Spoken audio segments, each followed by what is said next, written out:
l'histoire se passe dans une classe d'élèves en difficulté.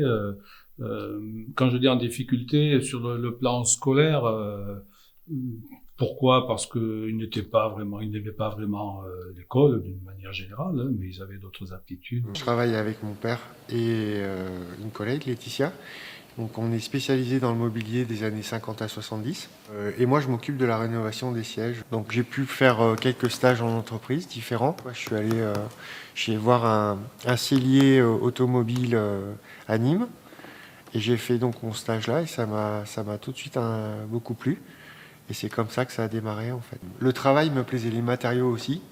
Je ne me voyais pas du tout travailler dans un bureau. J'ai eu quelques stagiaires, donc c'est des gens qui veulent découvrir. Il y en a qui viennent ici pour voir un peu comment je travaille, quoi. Et donc dans ce cadre-là, de cette classe d'élèves en difficulté, l'idée c'était de mobiliser, motiver les élèves, peut-être pas à partir des matières qu'on enseignait, mais en se basant sur ce qu'eux avaient comme compétences déjà, comme savoir-faire. J'ai toujours veillé à permettre aux élèves de nous montrer, à travers des exposés, des choses comme ça, de nous montrer leur talent. Voilà. L'idée vous avez un talent dans quelques domaines que ce soit, montrez-nous. Voilà. Mais par contre, le métier d'antiquaire, le fait de pouvoir proposer des objets de grands designers, là, ça s'apparente plus à de l'art. Par exemple, sur ce siège, voilà, là, on vient de le démonter. Après, il y a une partie révision donc, de la structure. Ensuite, il y a une mousse. Et ensuite, il y a un revêtement. Alors, un élève en difficulté, comme beaucoup d'autres, hein, assez effacé, assez replié sur lui-même, comme beaucoup d'autres aussi, sans problématique quand même complexe. Hein.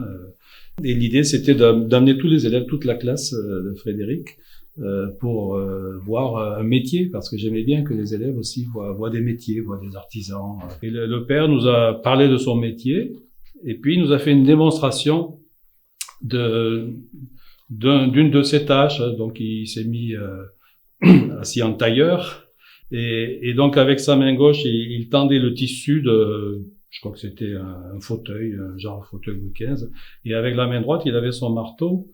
Et le côté extraordinaire qui nous a tous subjugués, c'est qu'il avait des clous dans la bouche de différentes tailles, et il les sortait avec sa langue, et ces clous s'aimantaient sur le dos du marteau, et donc il clouait son tissu sur le bois du fauteuil pour le recouvrir d'une manière ça allait très très vite. Donc moi je suis pas allé très loin, je suis allé au collège.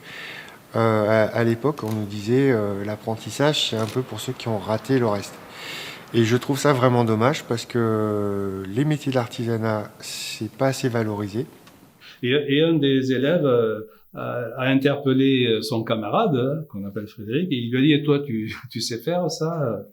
Et c'est là où ça a été intéressant, parce que le jeune élève s'est assis à côté de son père, a pris un marteau, et il a fait les mêmes gestes, avec moins de rapidité, mais quand même. Et donc tous ses camarades ont été vraiment épatés. Le père voulait que son fils poursuive un petit peu ses études pour être un vrai chef d'entreprise. Le père disait: moi je suis un artisan, mais tout ce qui est gestion, et si mon fils veut continuer ce qu'il voulait, j'aimerais qu'il ait plus d'outils, qu'il soit mieux armé scolairement. Et c'est vrai que l'élève, cette petite séquence-là lui a permis, c'est vrai, de se motiver davantage. Et je sais qu'il est allé vers la réussite après, hein, puisqu'il a repris ensuite le flambeau de l'entreprise. Mon père était menuisier quand il m'a proposé de travailler avec lui il y a 10 ans.